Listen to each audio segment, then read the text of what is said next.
Bonjour à tous et bienvenue sur ma chaîne YouTube.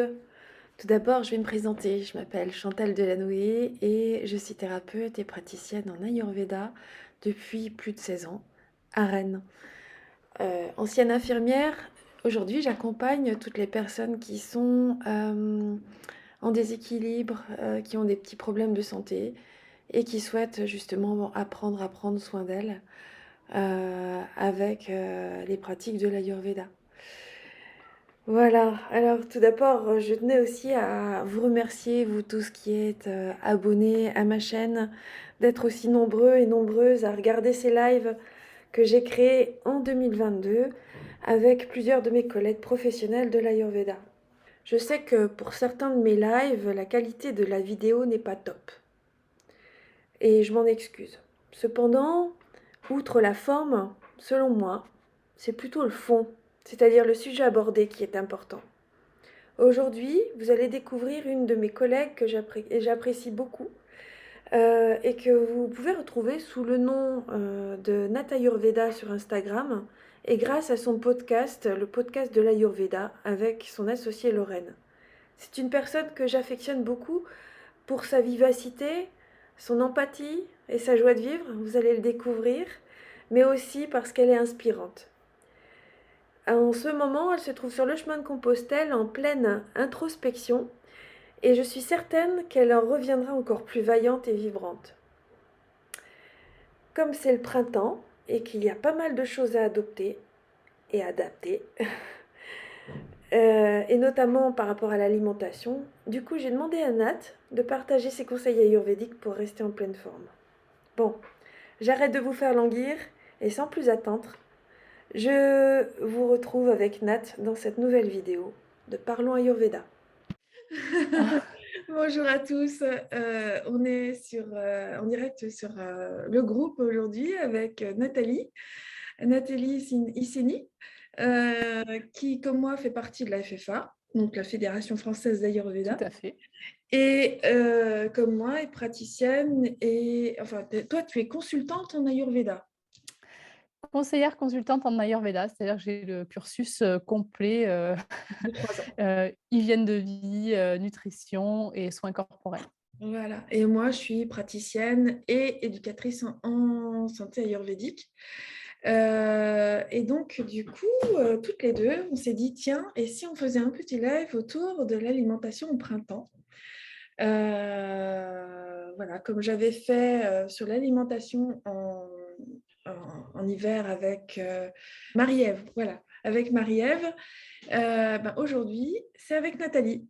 Voilà, et aujourd'hui, donc, on va parler des saisons pour commencer, et je te laisse la parole, Nathalie, pour nous parler des saisons de manière assez rapide et nous rappeler les doshas qui sont en exergue pendant les différentes saisons. Oui. Est-ce que tu veux que je commence par me présenter ou je démarre tout de suite, sur les saisons? Tu peux te présenter rapidement et puis vas-y. Je ne sais pas si toutes les personnes de ta communauté me connaissent. Donc, comme tu l'as dit, je m'appelle Nathalie Isseni, je suis praticienne en Ayurveda. Peut-être que beaucoup me connaissent à travers le podcast, parce que je co-anime avec Lorraine et j'ai fondé aussi l'Académie holistique, qui est un programme complet sur l'Ayurveda. Et voilà, donc je suis ravie d'être, là avec toi, et puis avec, tes auditeurs, Chantal. Moi Et aussi. donc, et donc pour parler du printemps, effectivement, alors c'est, je est-ce que les personnes de ton audience connaissent déjà les cycles des doshas ou tu veux que je fasse un petit rappel sur ça? Tu peux brièvement rappeler les cycles des doshas et puis et notamment au niveau des saisons. Oui, Oui? vas-y. OK, allez, on y va. Toi. Alors donc, il y a donc 3 énergies qu'on appelle les doshas, Vata, Pitta, Kapha, qui se succèdent parce qu'en fait chacune de ces énergies remplit une fonction, bien particulière dans notre corps, mais aussi dans la nature. Et donc si on commence par le dosha Kapha qui est le plus présent là en ce moment au printemps, c'est une énergie qui va, créer de la matière, qui va créer de la structure qu'on retrouve, au début de tous les cycles parce qu'elle vient, c'est aussi présent au moment de l'enfance, hein, le premier cycle de la vie. C'est aussi présent, l'énergie de Kapha est aussi beaucoup présente en début de journée. juste après le lever du soleil parce que c'est voilà, cette énergie qui fait, qui amène de la structure et qui amène de la cohésion.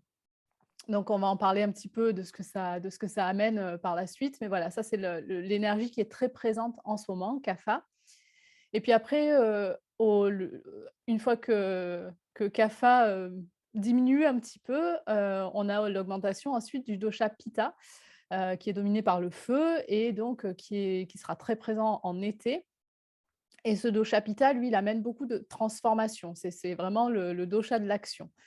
Et après Pitta, eh bien, on aura, le dosha Vata qui, lui, est beaucoup plus présent en automne, hiver et qui lui amène beaucoup de transformations, de mouvements, qui est dominé par l'élément air. Mm. Et donc ces cycles, se succèdent, hein. On connaît très bien les cycles des saisons, mais souvent on a, ben, du mal à les appréhender parce qu'on est maintenant beaucoup moins quand même dans l'observation. Donc quand on apprend justement l'Ayurveda, on apprend à observer ces cycles et à voir que, ben, il se passe exactement la même chose dans la nature que dans notre corps. Et donc là, au printemps, on est dans ces énergies un petit peu lentes et lourdes du dosha Kapha. Je pense on va en parler en détail. Complètement, complètement. Et c'est vrai que le printemps, bah, c'est une saison de transition où le dosha Vata va vraiment être très bas et le dosha Kapha va reprendre le dessus et puis ensuite va être suivi par le dosha Pitta. Et donc, c'est l'association de ces deux doshas va faire que Kapha va se liquéfier. Donc la lourdeur va petit à petit s'évaporer, hein, la lourdeur de l'eau va s'évaporer et va amener beaucoup plus sous l'action donc de Pitta, de la chaleur de Pitta, et va permettre après au Doshavata de venir derrière. Voilà, donc du coup, là, effectivement, on est dans une phase de transition où Kapha, il est là, il est assez lourd, on le sent, on a encore une espèce d'inertie de l'hiver, tout en ayant quand même cette énergie de Pitta qu'on sent bien aussi, hein, puisqu'il y a les hormones qui remontent, tout comme la sève dans les arbres, hein, c'est pareil. C'est ça. Et que du coup, forcément, ben, sous l'action du feu de Pitta, on a quand même un peu plus la motivation d'avancer et puis de faire de nouveaux projets qui commencent à augmenter. Voilà. Donc, du coup, là, on va vous expliquer quoi manger pendant ce printemps. Alors, je ne sais pas si vous avez remarqué, mais le printemps, enfin je pense que oui, si vous observez bien la nature, le printemps nous amène beaucoup de merveilles euh, au niveau des fleurs, au niveau des plantes qui poussent. Et justement, manger des graines germées est vraiment très sain et c'est le moment, là, en ce moment, de manger ce genre d'aliments. Pourquoi? Parce que ça va nous apporter beaucoup de prana et en même temps, ça va nettoyer aussi notre organisme. Voilà. Et il y a beaucoup d'aliments comme ça, des légumes nouveaux qu'on peut trouver sur le marché, qui vont avoir cette action-là aussi. Donc, on va parler maintenant des épices et je vais te laisser en parler, Nathalie. Oui, mais alors au niveau des épices, ce qu'il faut bien comprendre avec le fonctionnement du dosha kapha, c'est que comme tu l'as très bien dit tout à l'heure, on a cette énergie lourde et lente qui est là. Et cette énergie de kapha, on a besoin de la stimuler. En fait, on se sent vraiment au printemps. Alors justement, la chaleur monte pour ça parce que ça permet de dynamiser. Mais on a besoin en fait de réduire, d'assécher, de stimuler, de nettoyer, justement toute cette sensation de lourdeur qu'on a pu accumuler pendant l'hiver. Donc au niveau des épices, ce qu'on utilise, c'est, vraiment des épices qui sont un petit peu piquantes, stimulantes, qui vont permettre de, ramener de la chaleur, de faire encore augmenter un petit peu le niveau de chaleur pour pouvoir, nettoyer, l'organisme après, cette lourdeur de l'hiver. Donc principalement, ce qu'on utilise comme épices, ça va être des épices digestives et des épices piquantes. Donc dans le piquant, bon, toutes les épices en général sont chauffantes, donc ça c'est parfait et ça va très bien. On peut utiliser, la majorité des épices au printemps parce qu'elles ont quasiment toutes cet effet chauffant qui va permettre de contribuer au nettoyage. Donc, parmi les épices piquantes, ben, on pense tout de suite à poivre, gingembre, piment, des choses comme ça qui vont être, de nature, piquante. D'ailleurs, très souvent, quand on pense à épices, on pense piquant, parce que toutes les épices ne sont pas piquantes, mais c'est souvent l'association est faite. Et puis, on peut aller aussi sur des épices, digestives, comme le cumin, le fenugrec. Qu'est-ce qu'on peut utiliser aussi? Tu d'autres, tu penses à d'autres épices, Chantal? Fenouil, hein. Le fenouil, ouais, Un peu exactement. anisé, hein, donc Mmh mh. l'anis étoilé, la badiane, Ouais, j'aime beaucoup la cannelle aussi. La ouais, cannelle tout à fait. pimentante, la cardamome aussi. Qu'est-ce qu'il y a d'autre encore? Bon, Et après tout ce qui est, comme tu disais, piquant, hein, tous ouais, les ouais. poivres et puis poivre long, gingembre. Exactement et puis c'est intéressant aussi d'y aller sur des épices, un petit peu amères. Alors, on Oui, n'a pas trop l'habitude de ça dans l'alimentation, mais en fait, la saveur amère, elle permet vraiment de réduire les tissus. Donc, pour des personnes particulièrement qui sont de type CAFA, qui auraient un petit peu tendance à avoir de l'excès de poids, par exemple, au printemps, bah, ça va être hyper intéressant d'utiliser des épices alors le curcuma, hein, c'est l'épice, amère, par, excellence. Mais il y a aussi d'autres plantes qui peuvent être utilisées. Bon, je ne vais pas rentrer dans le détail des plantes, hors cuisine, mais tu vois, typiquement la berbéris, la gentiane, c'est des choses amères qui permettent vraiment de réduire les tissus. Mais voilà, on peut rester sur le curcuma déjà, en saveur, nettoyante, réduisante, c'est très bien bien. sûr. Mmh. Ouais, ouais. Alors là, je vois qu'il y a Véronique, qui nous demande, quand on a, justement quand on est pita, quelle épice on peut prendre, pour éviter justement d'augmenter pita? Parce que là, tu Mmh. tu nous parles de bon, il y a Mia qui est là. C'est une squatteuse d'épaule, hein. Voilà, je veux dire, quelles épices, toi, tu préconiserais pour justement que ça ne surchauffe pas Ouais, les gens qui sont pita? exactement. Alors c'est une très bonne question et c'est une question qu'on me pose souvent quand il y a soit quand il y a des doubles constitutions, soit quand il y a un dosha qui est dominant, différent de celui qui est dominant dans la saison. Et alors là, il faut trouver les points communs, en fait. Et c'est intéressant de se dire quelles sont les saveurs qui vont équilibrer Pitta sans toutefois aggraver Kapha, et l'inverse. Et donc les saveurs qui sont communes entre Pitta et Kapha, c'est l'amer et l'astringent. Oui, Donc typiquement, le curcuma, c'est vraiment une épice qu'on peut vraiment utiliser qui va permettre de ne pas augmenter Pitta, hein, c'est-à-dire qu'elle va pas, surchauffer, Pitta, mais elle va aussi permettre d'équilibrer Kapha. Donc là, le curcuma, c'est parfait. Bon, cela dit, on va pas manger que du curcuma à tous les plats et à toutes les sauces, hein, donc donc il y a certaines autres épices douces, comme et digestives, dont tu parlais. Tu disais tout à l'heure, par exemple, le fenouil, ça va très bien aussi, en tant qu'épice digestive pour à la fois équilibrer, pitta et kapha. c'est ça, c'est ça. Et moi, j'aime beaucoup la coriandre. La Oui, coriandre fraîche, là, en ce moment, il y en a pas mal, donc allez-y, quoi, hein, n'hésitez pas. ouais, c'est très rafraîchissant pour le dosha pitta, Ouais, la coriandre, c'est parfait. c'est Et puis excellent. digestive. Ah oui, oui, oui, oui, oui. Ok, bon, donc là, on a parlé épices. Maintenant, quel aliment on va pouvoir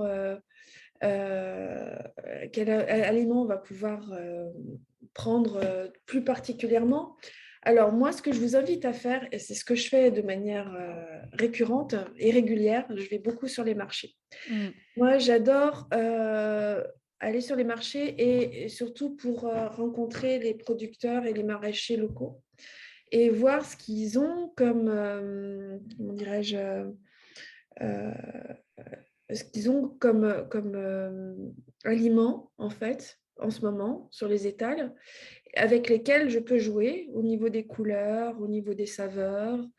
Moi, j'aime beaucoup jouer sur les couleurs. Je suis pita, donc tout ce qui est visuel pour moi me donne aussi goût à bien manger. Euh, donc, Tu j'aime bien manger.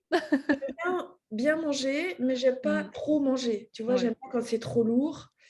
Si c'est trop lourd, après, j'ai vraiment du mal à digérer, puis je peux vite rentrer dans Rajas, tu vois, Mmh. donc dans l'excitation et puis dans le tamas aussi, donc l'inertie, et du coup avoir des idées qui vont avec, tu vois, et des ruminations qui tournent en boucle sans arrêt.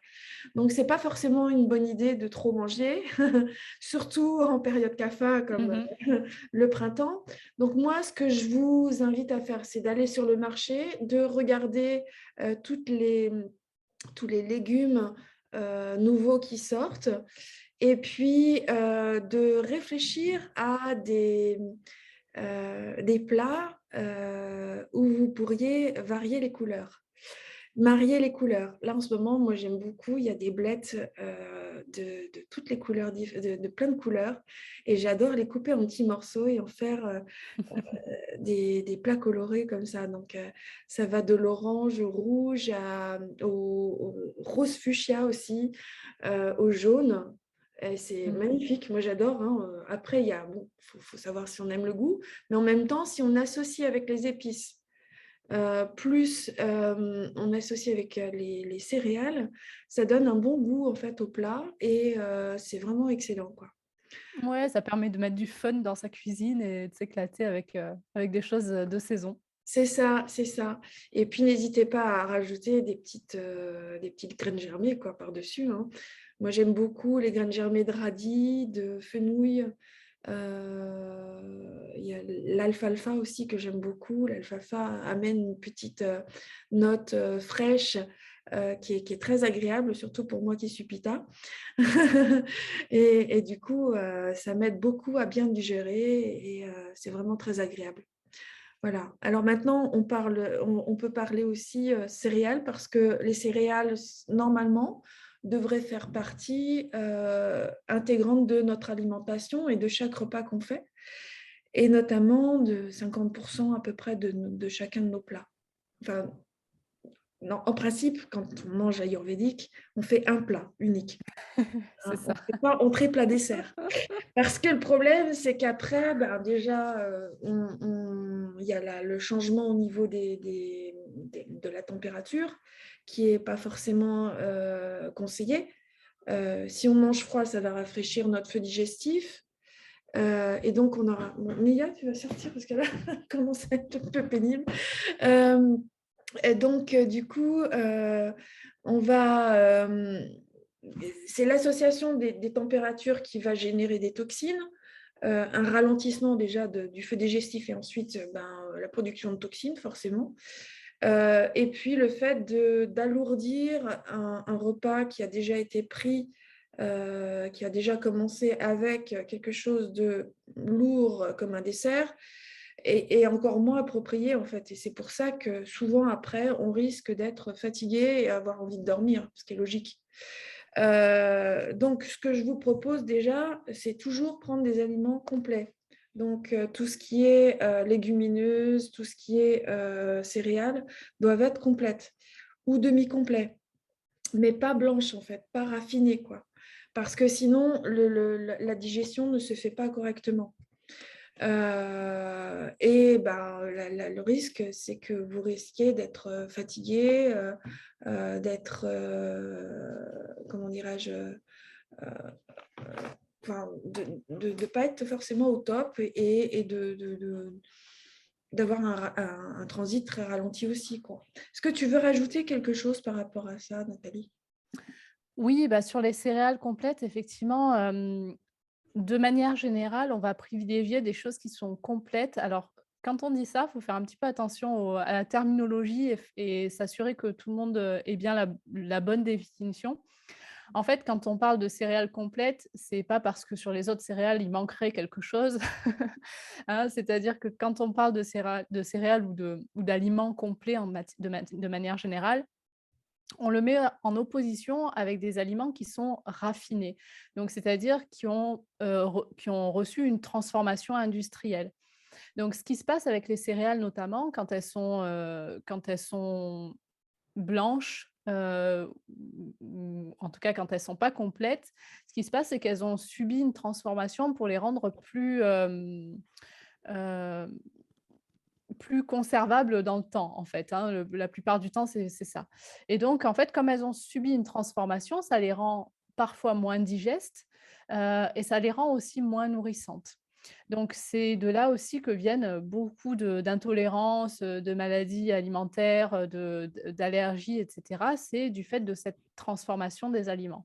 Mmh. Donc la difficulté quand on veut passer d'une alimentation, on va dire, avec par exemple, des farines blanches, qu'on a l'habitude de trouver dans le commerce, à, une alimentation plus saine avec des farines complètes, des céréales complètes.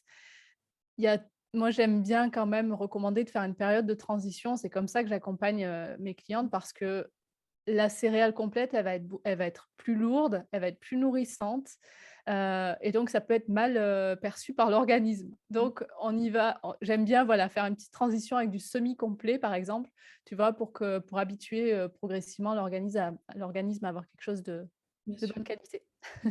Mmh. Je rajouterais une chose, c'est que dans notre alimentation, quand on parle de céréales, on ne parle pas des céréales raffinées. Genre, par exemple, le muesli ou tout ce qui est Kellogg's et compagnie, c'est pas ça, hein. Je ne vous parle pas non plus des pâtes. Les pâtes font pas partie des céréales, bien que ce soit fait avec du blé. Même si c'est fait avec du blé complet, ça fait pas partie des céréales. Là, c'est déjà transformé, en fait. Nous, on parle vraiment de céréales brutes. Donc, si vous mangez du blé, vous pouvez le manger sous forme de pil-pil ou de boulgour, par exemple, complet. Si vous prenez du riz, bah, ça va être du riz complet aussi. Le riz basmati est celui qui se digère le mieux par rapport aux autres riz et qui se conserve le mieux aussi. Voilà. Il y a aussi la quinoa qui est très digeste et vraiment qui permet vraiment de garder un bon feu digestif aussi. Voilà, donc toutes ces céréales, il y en a d'autres, hein, il peut y avoir du seigle, il peut y avoir de l'avoine, et cetera. Mais le mieux, c'est vraiment, si vous voulez vraiment pouvoir les digérer, il faut les cuire. Voilà, parce que bah oui, mais bon, le problème, c'est que tu sais, avec le muesli, souvent les gens, ils le prennent comme ça, en fait.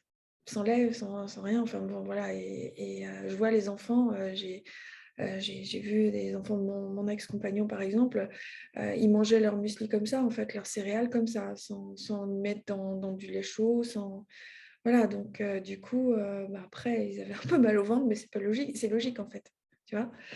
Bien Donc sûr. voilà et puis, bah, ils digéraient pas forcément bien et après ils se tapaient des problèmes, des rhinos, des choses comme ça, donc Mmh, c'est mmh mh. logique, en fait, hein. Voilà. Donc, il y a Véronique, qui a posé une question. Est-ce qu'on privilégie, également le sans gluten au printemps? Est-ce que tu peux répondre à cette question-là? Ah, c'est une bonne question. Alors, de manière générale, je vais dire que, hem, en Ayurveda, on s'intéresse pas seulement à l'aliment en lui-même, mais à qui consomme cet aliment-là.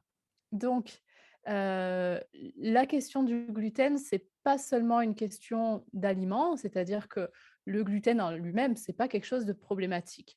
Ce qui devient un problème avec le gluten, c'est lorsque on a un feu digestif qui est faible, ou irrégulier et qui du coup ne permet pas la bonne digestion du gluten qui lui est lourd et collant. Donc, comme le gluten est lourd et collant et que ça fait partie de ses qualités, hein, c'est pas forcément un défaut, mais comme le gluten est lourd et collant, effectivement, il a les mêmes attributs que le dosha kapha. Donc, étant donné qu'il ressemble, par ses qualités au dosha kapha, eh bien, effectivement, pour des personnes qui vont avoir un feu digestif faible ou irrégulier, ça risque de créer des problématiques, au niveau de la digestion, voire des intolérances. Donc dans le cas du gluten, ce qui est toujours important, c'est de vérifier, OK, comment est mon feu digestif? Est-ce que, j'ai de la difficulté à digérer des aliments qui sont à base de gluten? Et si c'est le cas, alors dans les accompagnements que je propose, il y a toujours ça se fait toujours en plusieurs étapes, hein, quand il y a une intolérance. C'est-à-dire que dans un premier temps, effectivement, on évite, les aliments qui vont créer des difficultés et puis on s'assure de rétablir un feu digestif régulier pour que, on puisse réintégrer l'aliment petit à petit. Voilà, c'est la question du gluten, c'est pas seulement la question du gluten, c'est qui le mange. Oui, c'est surtout ça, en fait. Heu, c'est vrai qu'avec, notre agriculture bien industrialisée, où il y a quand même beaucoup d'engrais chimiques et Mmh, voilà, qui a été aussi, bien, normée, on va dire, au niveau des légumes et puis même des céréales. Il y mmh. a plus cette diversité céréalière qu'on a pu avoir, en temps, enfin quand, nos grands-parents ont été de ce monde. Et du coup, forcément, ben, et puis ça a été très rapide, ce qui fait que nos enzymes digestives n'ont pas pu Mmh. se réguler, se réadapter à une nouvelle, alimentation. Et aujourd'hui, notre alimentation, elle est beaucoup plus, heu, on va dire douce, et un peu piquante aussi, acide et salée, et ce qui fait que, bah, ça génère beaucoup plus ça va nourrir encore plus les tissus, mais de manière, excessive. Et ce qui fait qu'il y a beaucoup de gens qui, se retrouvent avec du surpoids, voire même avec de l'obésité et beaucoup de problèmes autres après au niveau médical, par exemple, des problèmes, circulatoires, des problèmes de au niveau lymphatique et cetera. Mmh. Donc des problèmes plutôt CAFA, on va dire, hein. Mais c'est ça et en fait pour apporter un complément par rapport à la réponse que je donnais à Véronique, c'est oui, il faut, diminuer le gluten en période CAFA si c'est un aliment qui est problématique et si on a une intolérance au gluten, il y a de grandes chances pour qu'elle soit encore plus présente au printemps. Donc c'est vraiment la saison, dans laquelle il faut faire attention et effectivement, envisager, quelque chose sur le long terme pour pouvoir retrouver, une digestion OK et pouvoir à nouveau consommer des aliments avec du gluten. Alors j'avais fait un live avec Hugues sur, la détox et pourquoi on fait une détox au printemps. Justement, ce serait peut-être pas mal de faire un petit rappel par rapport à ça. Si vous regardez un petit peu comment la nature, évolue au printemps. La nature, ça pousse et cetera, et effectivement, elle se déleste, de tout ce qu'elle n'a, heu de ces vieilles branches, par exemple, si c'est un Mmh. arbre, de toutes les restes de feuilles qui restent encore, et cetera, et de graines, et de fruits, pour, faire place à de nouvelles branches. Bah, nous, c'est pareil, hein. Au niveau digestif, ça va être la même chose. C'est-à-dire qu'il va falloir on va dire, on va drainer un petit peu, la pulpe du fond pour enlever, pour nettoyer en fait toutes les toxines qui se trouvent dans notre système digestif, pour avoir comment dirais-je, un feu digestif optimal pour pouvoir ensuite, bien digérer pendant l'été Mmh. et passer un bon été, en pleine forme en fait. Ouais. Parce qu'il faut bien rappeler que le printemps et comme l'automne sont des saisons, de transition, et que les saisons fixes, c'est l'été et l'hiver. Donc du coup, il va y avoir effectivement, sur le printemps comme sur l'automne, 2 phases, au niveau, par le fait des cycles des doshas, notamment. Donc c'est important de bien comprendre qu'effectivement, il va y avoir une phase qui va être un peu plus kapha au début du printemps et un peu plus pitta à la fin du printemps. Donc c'est, dans la phase, intermédiaire entre Kapha, Pitta, que là, ça va être important ça va être un bon moment de faire une bonne transition et une détox à ce moment-là. Bien, est-ce que tu aurais une petite recette, ou d'autres conseils, des astuces à nous donner pour, cette période du printemps au niveau alimentaire? Oui, bah, écoute, en termes de recettes, de printemps pour pouvoir un petit peu nettoyer l'organisme, hem, moi là, j'aime bien en ce moment les kitchari. Alors le kitchari, on va dire que c'est un plat, Allez, ayurvédique, mais j'aime pas trop, tu vois, utiliser ce mot plat ayurvédique parce que des fois, c'est Oui, un c'est peu galvaudé, hein. ouais, ouais, voilà. Donc en fait, le kitchari, pourquoi c'est un bon compromis et une bonne recette qu'on peut en fait, on peut adapter, toute l'année. Kitchari en soi, bon, tu vois, il y a plein de versions, qui peuvent être très variées. Mais là où on peut l'utiliser au printemps, c'est comme plat un petit peu, détox, tu Mmh. vois? Donc l'idée du kitchari, c'est d'avoir une base de, riz et de légumineuses. Donc ça, on peut tout à fait, adapter, voilà, aux ingrédients qu'on a. Hem, mais ce qui va être intéressant, ça va être d'utiliser son kitchari avec, des légumes, tu Mmh. vois? Et donc en fait, typiquement, on peut là très bien utiliser des légumes qui sont, nettoyants, comme les légumes à feuilles vertes qu'on a Mmh. beaucoup là en ce moment sur les marchés, Les hein, qui blettes, sont voilà, les blettes, le le céleri chou blanc, cal, le céleri branche aussi. le céleri blanche, voilà, il y a tous ces légumes-là qui sont des légumes très nettoyants, qui vont permettre, de bien nettoyer l'organisme au printemps, comme on l'a dit. Il y a les légumineuses aussi, dans le kitchari, hein, on peut utiliser des lentilles corail ou on peut utiliser des lentilles vertes, des haricots mungo qui ont cette fonction, en fait, qui ont cette saveur astringente et qui vont permettre de nettoyer les tissus.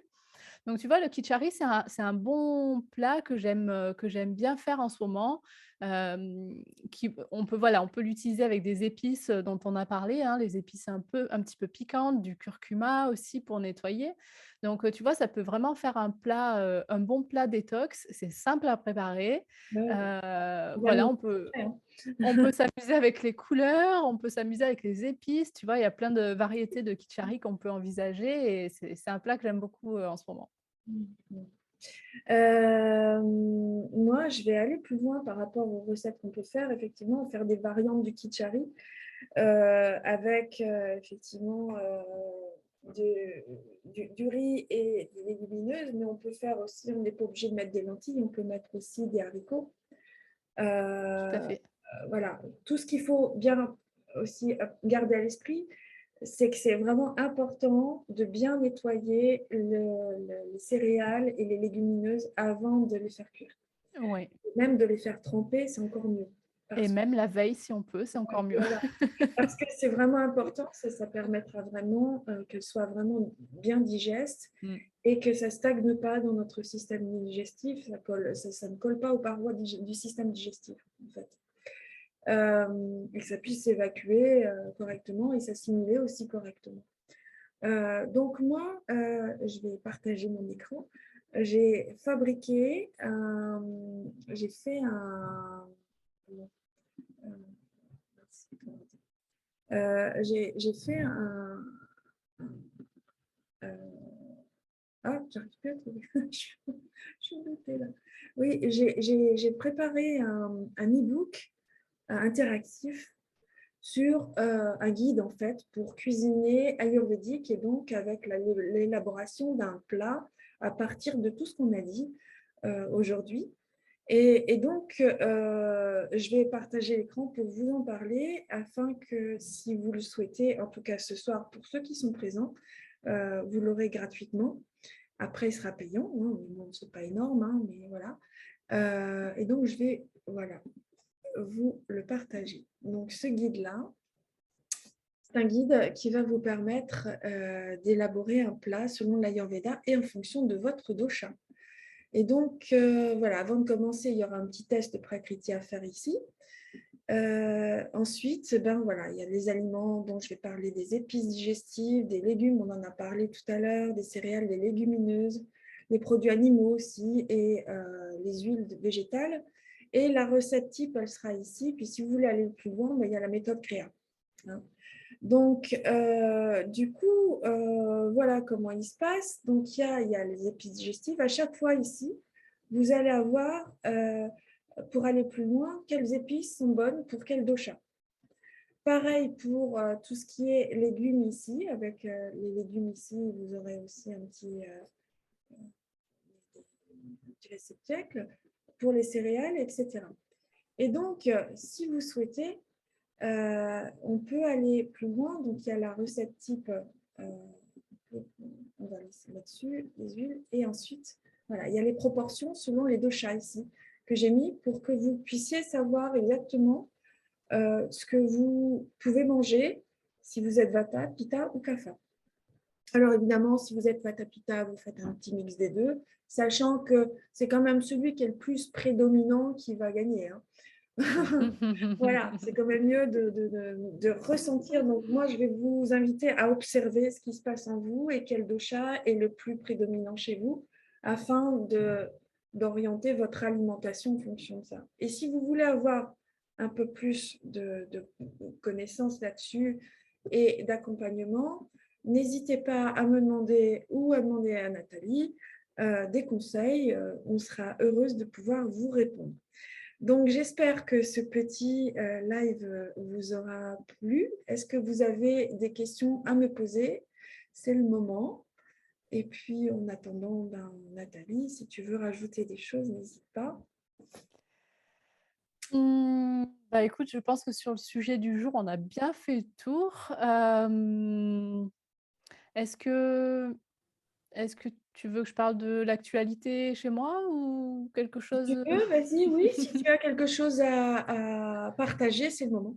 Ouais, bah, je pense que j'ai quelque chose à en partager qui est très en lien avec le thème du jour parce qu'il y a je propose en ce moment un programme détox. Donc, voilà, celles qui se sentent appelées par, être accompagnées pour une détox, tout est sur mon Instagram Nat Ayurveda.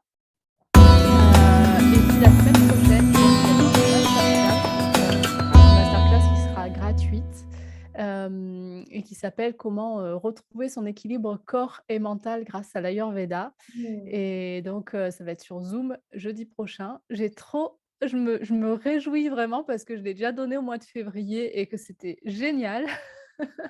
Donc, je suis vraiment heureuse de pouvoir la proposer à nouveau et c'est pour le lancement pour la nouvelle ouverture des portes de l'académie holistique. Donc, voilà, vous trouverez tout ça sur mon Instagram. Très bien, bah, c'est super. Merci Nathalie. Et puis bah, pour ceux qui sont sur mon groupe et qui souhaitent justement euh, pratiquer l'Ayurveda, mettre en pratique l'Ayurveda dans son quotidien, à gérer mieux ses émotions en fonction de son dosha, comprendre vraiment intrinsèquement qui vous êtes et mieux vous observer pour pouvoir adapter votre alimentation et aussi une activité physique ou la respiration, du yoga, etc. Eh bien, j'ai créé une méthode qui s'appelle la méthode CREA et si vous voulez en savoir plus, n'hésitez pas à m'envoyer un message privé et je serai heureuse de pouvoir vous montrer tout ça en visio. Voilà. Donc, ben, écoute, il n'y a pas d'autres questions pour ce soir. Je vous souhaite une bonne soirée à tous et puis je te remercie Nathalie d'être venue partager avec nous ce bon moment. Merci de ton invitation Chantal, j'étais ravie de partager ce moment avec toi puis avec, ton audience et je te remercie beaucoup. Bien, bah, bonne soirée à tous. Merci, Au bonne revoir. soirée.